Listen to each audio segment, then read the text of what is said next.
کہانی یاد آتی ہے 2014 کی، کراچی شہر کی ہی ہے ایک واقعہ ہے کہ زیتون نام کی ایک خاتون اور ان کا میاں، میرا خیال ہے کہ خیبر پختونخوا سے آئے تھے، مجھے کنفرم نہیں ہے، کراچی آتے جیسے ہزاروں لاکھوں لوگ آتے ہیں روزگار ڈھونڈنے، نوکری ڈھونڈنے.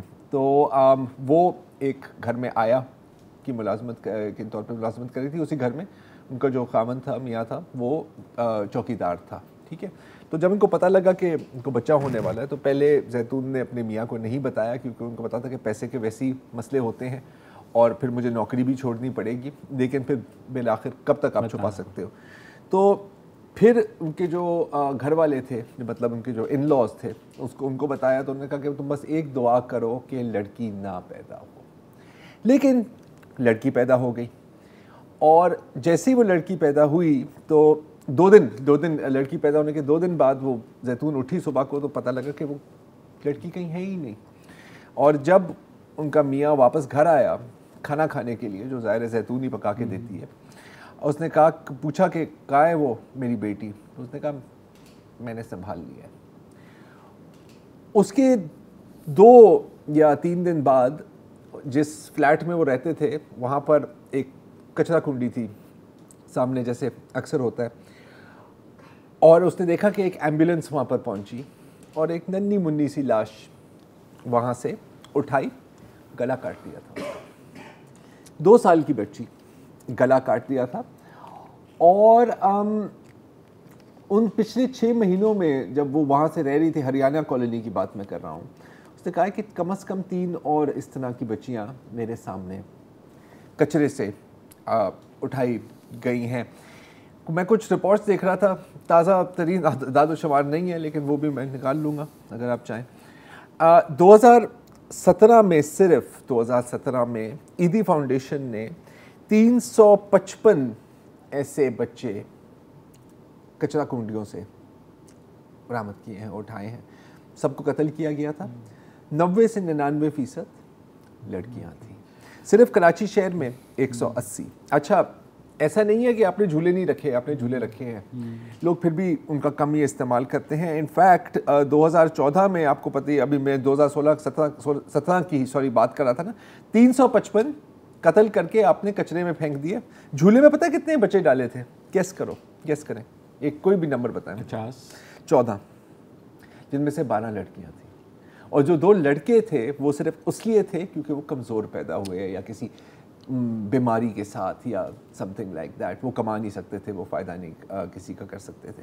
تو یہ ہے آپ کی اس وقت کی اصلیت. اب ہم اکثر کہتے ہیں نا جب یہ ہوتا ہے کہ یار اس دور میں کیسے ہو سکتا ہے، یا کہ جہالیہ کا دور ہے، تو جی ہاں بالکل ہے. یہ پہلے آپ تسلیم کرو. اور دوسری چیز، آخری بات ہے، تو ورسٹ ہے، اس سے بھی نہیں، اس سے بھی، ہاں ایک طرح سے اس سے بھی ورسٹ ہے. اس وقت لو آپ کچھ ایک پریکٹس تھی، آپ اس پہ بات کر سکتے ہو، کہہ سکتے ہو کہ صحیح تھی، غلط تھی، اور غلط تھی مانتے ہیں ہم. کل ظاہر ہے کہ ویمنس ڈے ہے، اور کل مختلف ایکٹیوسٹ، عورت مارچ ہوگی، مرد خواتین میں نعرہ بازی ہوگی، پلکارڈز اٹھائیں گے. یقیناً ایک کوئی پلکارڈ اس میں سے آپ کو اچھا نہیں لگے گا، آپ کہیں گے کہ یہ فحاشی ہم اپنے معاشرے میں چاہتے ہیں. سر ایک دفعہ اپنے معاشرے کو غور سے دیکھ لیں، صرف ان چیزوں کو نہیں جو آپ دیکھنا چاہتے ہیں، صرف ان سلوگنز یا ان پلکارڈز کو نہیں جو آپ کے سوشل میڈیا پر وائرل ہوتے ہیں. اس بچی کی شکل بھی دیکھ لیں اور یاد رکھیں کہ یہ ہزاروں میں سے ایک ہے. اس واقعے کے بعد میں نے بہت سے لوگوں نے کہا کہ وہ صرف اس بچی کی خاطر کل جو ہے عورت مارچ میں جائیں گے. ہاں جانا چاہیے، لیکن جو کرٹیسائز کریں گے، جن کو صرف فحاشی نظر آتی ہے، جن کو ان بچیوں کا قتل نہیں نظر آتے، وہ تو اپنی باتیں جاری رہیں گے اور کرتے رہیں. اور میاں والی کیس میں بھی کیا ہوگا؟ میاں والی کیس میں میرا I would hate to say this معاف کر دیں گے اسے. ہاں معاف کر دیں گے خاندان، کیونکہ ہمارے نظام میں قتل ایک تو آپس کا مسئلہ ہے یار. میں نے آپ کا موبائل چوری کر لیا یار، سیٹلمنٹ کر لو، کمپرومائز کر لو. قتل یہاں پر معاشرے کے خلاف، ریاست کے خلاف نہیں، ایک جرم نہیں سمجھا جاتا. اور یہ ایک بہت چھوٹی سی چیز ہے، لیکن جب تک آپ کم از کم اس لوپ ہول کو پلگ نہیں کریں گے جس کے لیے آپ کو لیجسلیٹو اور جوڈیشل ریفارم کریں گے، یہ ہوتا رہے گا. اور کر بھی دیں گے تو یہ ہوتا رہے گا. قندیل بلوچ کیس میں کیا؟ وہی تو میں کہہ رہا ہوں نا، قندیل کیس سے پہلے میں یہاں پر حلفاً کہتا کہ بھائی اس کو پھانسی ملے گی. اب میں کچھ نہیں کہہ سکتا. میں کچھ نہیں کہہ سکتا. غیرت کا مسئلہ تھا نا آخر کار, غیرت کے مسئلے میں تو کوئی بھی کسی کو معاف کر دیتا ہے. بریک لے لیں.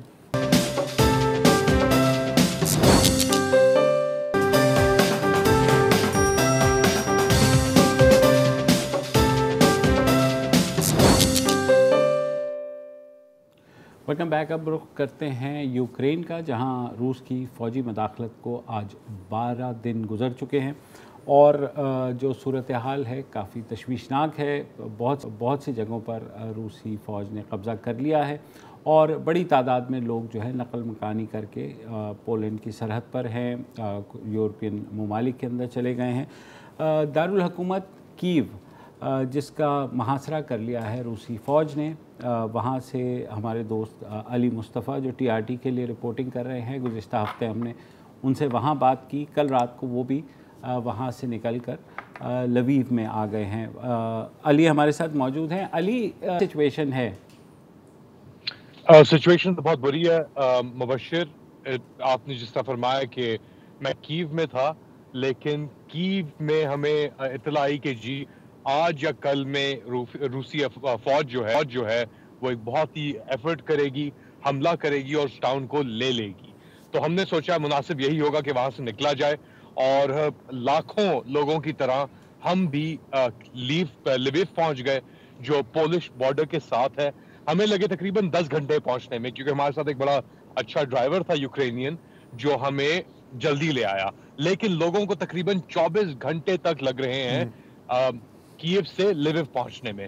اس وقت لیویو کے اندر تقریباً 2 لاکھ لوگ ایسے ہیں جو اور جگہوں سے یوکرین کے اندر یہاں پہ آئے ہیں, اور اس سے نمبر زیادہ بھی ہو سکتا ہے کیونکہ سڑکوں پہ لوگ آپ کو نظر آتے ہیں ٹھنڈ کے اندر, باہر سڑکوں پہ سو رہے ہیں, گلیوں میں سو رہے ہیں, تو لوگوں کے پاس رہنے کی جگہیں نہیں ہیں, اور بہت برے حالات ہیں یہاں پہ, کھانے کے مسئلے پڑے ہوئے ہیں. لویو کا جو میئر ہے اس نے کہا ہے کہ بہت برا حال ہے, اور ایکسپیکٹ کریں کہ اس سے بھی برا ہوگا جس طرح رشین جو انفلوئنس ہے, جو طاقت ہے, وہ یوکرین کے اندر زیادہ بڑھے گی. علی, یہ مجھے بتائیے, جو یوکرینین صدر ہیں زیلنسکی, وہ بھی کیو سے موو کر گئے ہیں ٹورڈز پولینڈ کے بارڈر پہ, تو ان کی کیا خبر ہے؟ ہمیں فی الحال ایسی کوئی خبر نہیں آئی کہ زیلنسکی صاحب موو کر گئے ہیں. وہ ابھی بھی کیو کے اندر موجود ہیں اور وہاں سے وہ رابطہ کر رہے ہیں, لیکن یہ ایک پاسبلٹی ہو سکتی ہے کہ کچھ عرصے کے اندر وہ اس طرف موو کریں اور کوشش کریں کہ اپنا یا تو ان کو بچایا جائے, یا تو وہ کہیں کہ جی میں ادھر ہی مروں گا, ادھر ہی لڑوں گا, اور میری کوشش ہوگی کہ میں کیو کے اندر ہی رہوں.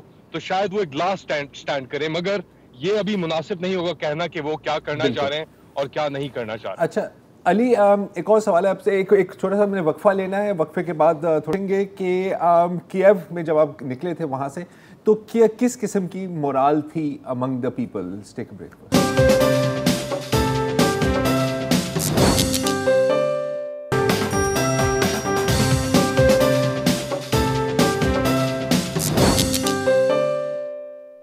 ویلکم بیک جی. ہم بات کر رہے ہیں علی مصطفیٰ سے جو اس وقت یوکرینین شہر لویو میں ہے. علی, ایک بات بتائیں, جب یہ جنگ شروع ہوئی تھی تو زیادہ تر لوگوں کا یہی خیال تھا کہ بہت جلد روس کی فوج اپنے مقاصد حاصل کر لے گی, لیکن اب ہم دیکھتے ہیں کہ تقریباً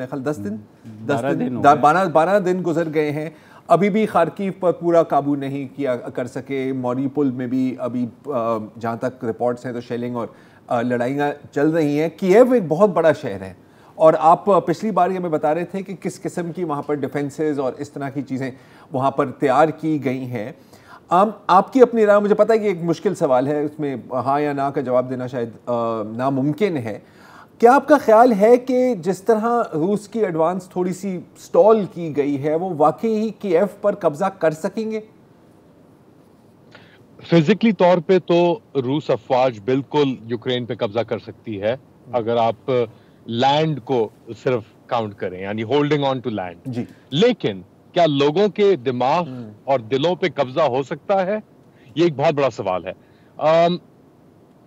اس کے ساتھ ساتھ ایک اور میرے خیال سے بہت امپورٹنٹ چیز ہے دیکھنے کے لیے کہ دو رائے ہیں یہاں پہ. ایک تو یہ رائے ہے یوکرین کے اندر کہ جی رشینز ورنٹ ویل پریپیئرڈ, کہ وہ آئے اور وہ سمجھ رہے تھے کہ بہت ایزی ہوگا ان کے لیے, ان کے حمایتی یہاں پہ اتنے ہیں کہ آسانی سے وہ قبضہ کر لیں گے، اور وہ نہیں ہوا۔ دوسری رائے یہ ہے کہ رشیا بہت ہی میٹیکولسلی آگے بڑھ رہا ہے اور وہ اپنے جتنے پیسز ہیں ان کو ان پلیس لے کے آ رہا ہے، چاہے وہ کیف کے اوپر ہوں یا خارکاؤ کے اوپر ہوں یا ماریوپول کے اوپر ہوں، تو وہ اتنی اپنی کیپیسٹی بلڈ کر لے گا کہ ایک ایسا ٹپنگ پوائنٹ آئے گا اس کیپیسٹی کے اندر، اور وہ ان سب اپنا لاجسٹیکل مووز کے اندر، کہ انیویٹبلی کنٹرول رشیا کے پاس ہی آئے گا۔ اس کے اندر ایک اور میں نے پچھلے کچھ دنوں میں بڑی اہم اور انٹرسٹنگ بات نوٹس کی کہ یہاں پہ بہت سارے لوگ جو ہیں ان کا تعلق روس سے ہے۔ انفیکٹ یہاں پہ رشینز آئے، انہوں نے یوکرینین عورتوں سے شادی کی، یوکرینین لوگ آدمی یہاں سے گئے وہاں پہ رشیا میں ان لوگوں نے شادیاں کی، تو وہ کنیکشنز بہت اسٹرانگ ہیں۔ تو جب آپ یوکرینین آئیڈینٹی کی بات کرتے ہیں، اور اس کے اندر ہم اپنا ایک اور بہت امپورٹنٹ بات یہ ہے کہ ورلڈ وار 2 کے دوران آدھا یوکرین جو تھا، یا انفیکٹ جو ویسٹرن یوکرین تھا جس پارٹ میں موجود ہوں، یہاں پہ ایک شخص تھا بندیرا کر کے، وہ نازی کولیبوریٹر تھا اور اس نے بہت رشینز کو مارا بھی۔ تو یوکرینین آئیڈینٹی جو ہے وہ is a process in development, it's a process in flux. Lenin, Stalin, Khrushchev, Nazism, Nazi Germany, تو یہ ایک چیز ایک ورک ان پروگریس ہے، اور جتنا بھی کانفلکٹ ہوتا ہے اس سے ایک آئیڈینٹی ری انفورس ہوتی ہے۔ تو اگر آپ اپنا یوکرینین نیشنلزم 2014 اینڈ بیونڈ کی بات کریں تو اس کے اندر بندیرا کا بہت انفلوئنس تھا، کیونکہ وہ نازی کولیبوریٹر تھا اور اس نے بہت رشینز کو ہی مارا۔ اسی طریقے سے اس کا کیا امپیکٹ آئے گا یوکرینین نیشنلزم کے اوپر، یوکرینین آئیڈینٹی ڈیولپمنٹ کے اوپر، ہمیں اس کا اندازہ ضرور ہوگا، لیکن یہ کانفلکٹ ضرور ایک نئی یوکرینین آئیڈینٹی کو، ایک نئے یوکرینین نیشنلزم کو جنم دے سکتا ہے۔ اچھا علی، جو ابھی تیسرا راؤنڈ آف ٹاکس ہوا آج، وہ بھی کہہ رہے ہیں کہ جیسے پہلے کچھ اس میں پیش رفت نہیں ہوئی، اس میں بھی نہیں ہوئی، اور مسئلہ ہیومینیٹیرین کوریڈورز کا ہے کہ روس نے پہلے ایگری کیا کہ وہ جو ہے جگہ دے گا تاکہ سویلینز جو ہیں وہاں سے نکل جائیں، نہیں نکل کر صرف اب روس، ہاں وہی میں کہہ رہا ہوں۔ تو اب انہوں نے کنڈیشن یہ لگا دی ہے کہ اب صرف جو لوگ نکلیں گے وہ یا تو روس آئیں گے یا بیلاروس آئیں گے۔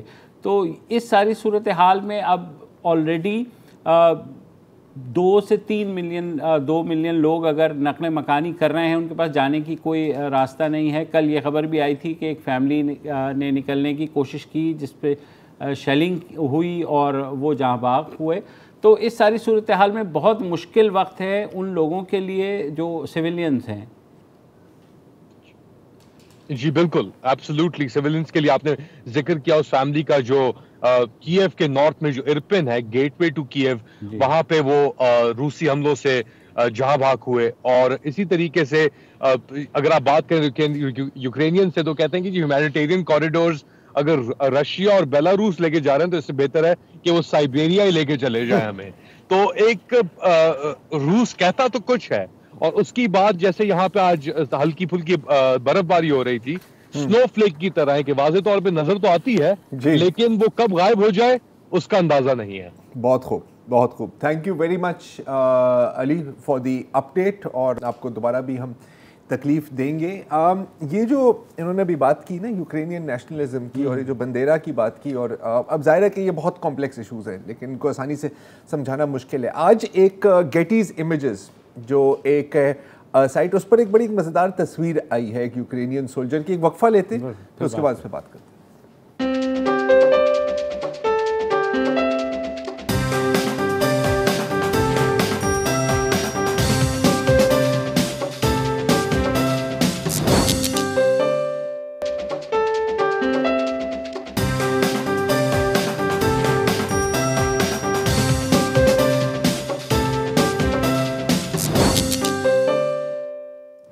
Welcome back. جب کسی بھی خطے میں یا کسی بھی ملک میں ایک کرائسس آتا ہے، جیسے کہ جنگ یا خانہ جنگی، تو آپ دیکھتے ہیں کہ بہت ایسے گروپس ہوتے ہیں جو اس کا فائدہ اٹھاتے ہیں اپنے آپ کو مضبوط کرنے کے لیے۔ شام میں جو خانہ جنگی ہوئی ہے اس کی ایک حالیہ مثال ہے۔